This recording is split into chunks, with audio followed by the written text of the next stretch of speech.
और अब आपको बताते हैं दो अहम खबर मध्य प्रदेश से, जहां पर सरोकार जिनका मध्य प्रदेश की सियासत से है, मंत्री विजय शाह केस में अब एसआईटी का गठन। एसआईटी में एमपी कैडर के 3 आईपीएस अफसर होंगे। सुप्रीम कोर्ट के आदेश के बाद एसआईटी टीम का गठन होगा। वहीं आज जो दूसरी अहम खबर है वो ये कि मोहन कैबिनेट की विशेष बैठक है। विशेष इस मायने में यह है कि ऐतिहासिक राजवाड़ा में मंत्रिमंडल की ये बैठक होगी। सीएम डॉक्टर मोहन यादव और सभी मंत्री इसमें शामिल होंगे। तो दो तस्वीरें हम आपको दिखा रहे हैं। एक पहली बड़ी खबर की मंत्री विजय शाह केस में एसआईटी का गठन होगा, और दूसरी जो बड़ी खबर है वो ये कि आज ऐतिहासिक राजवाड़ा में मंत्रिमंडल की बैठक होगी। सीएम और सभी मंत्री इसमें शामिल होने वाले हैं। मध्य प्रदेश की ये दो बड़ी खबरें जिन पर आज दिन भर नजर बनी रहेगी, और इनसे जुड़ी ताजा जानकारी, इनमें ताजा अपडेट भी लगातार हम आप तक पहुंचाते रहेंगे।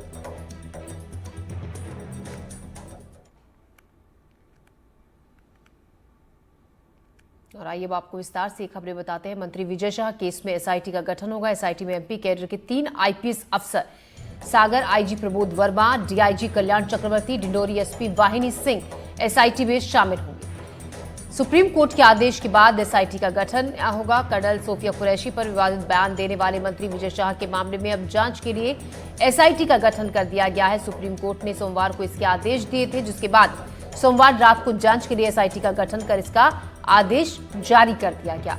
3 सदस्यीय एसआईटी में प्रमोद वर्मा, आईजी सागर जोन कल्याण चक्रवर्ती, डीआईजी और एसएफ वाहिनी सिंह, एसपी डिंडोरी शामिल हैं। ये तीनों आईपीएस अधिकारी विजय शाह मामले की जांच करेंगे।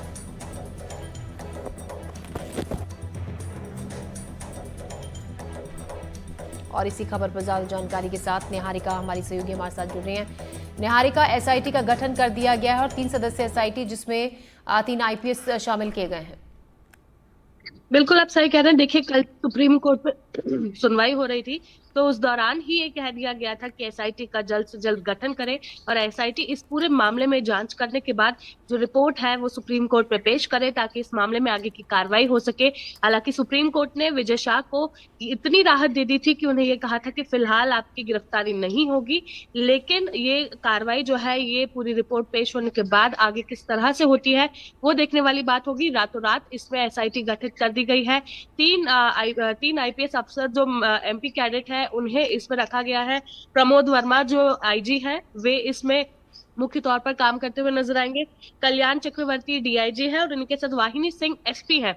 देखिए, जब एसआईटी गठित करने के निर्देश दिए थे उस दौरान सुप्रीम कोर्ट ने यह भी कहा था कि तीनों में से एक एसपी महिला हो, चूंकि मामला महिला से जुड़ा हुआ है, चूंकि कर्नल सोफिया कुरैशी का ये पूरा मामला चल रहा है, तो ऐसे में एक अफसर महिला हो, इसका भी ध्यान रखा जाए। तो कल जब सुप्रीम कोर्ट में सुनवाई के दौरान ये निर्देश पारित किए गए थे कि उन्हें जल्द से जल्द एसआईटी गठित करनी है और एसआईटी गठित करते ही इस पूरे मामले में आगे की जांच पड़ताल शुरू करनी है, तो इस पूरे मामले में एसआईटी गठित करने का कार्य तभी से शुरू हो चुका था। सिलेक्शन किया जा रहा था कि आखिरकार किसको इस पूरे मामले में रखना है, जिसके बाद यहाँ पर वाहिनी सिंह को महिला के तौर पर वाहिनी सिंह को रखते हुए कल्याण चक्रवर्ती और प्रमोद वर्मा को इस एसआईटी में जगह दी गई है। इन तीनों को अब इस पूरे मामले में जांच पड़ताल करनी है। देखिए, जब जांच के बिंदु सामने आए थे तब मध्य प्रदेश पुलिस पे काफी सवाल उठे थे। कल भी सुप्रीम कोर्ट ने कहा था कि एमपी गवर्नमेंट ने आके किस तरह से कार्रवाई की है कि उन्हें हर तरफ से बचाया जा रहा है। पुलिस ने 4 घंटे की बजाय 6 घंटे में एफआईआर दर्ज की, ये भी सबसे गलत बात थी।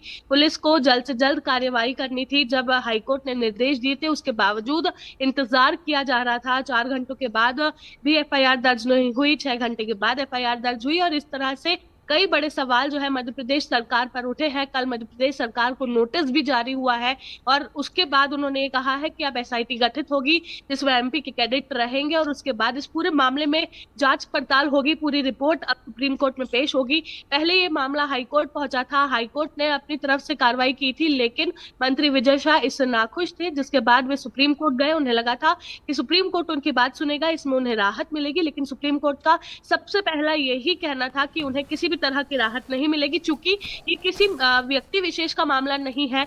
ये एक सेना के लिए उनके साथ की हुई बदसलूकी है, सेना के लिए कही गई बात है। तो ऐसे में किसी व्यक्ति विशेष के कारण ही कार्रवाई नहीं हो रही है, बल्कि सेना का अपमान है और सेना के अपमान को भारत नहीं सहेगा, जिसके चलते सुप्रीम कोर्ट ने इस पूरे मामले में संज्ञान लिया है लगातार अब वो जी। कार्रवाई जो है करने की बात कर रहे हैं। अगली कार्रवाई तक अब ये पूरा मामला जो है फिलहाल स्थगित हुआ है। लेकिन जो 3 एसपी, जो 3 आईपीएस को यहाँ पर रखा है, तीनों को गठित किया है, एक समिति बनाई है, एसआईटी गठित की है।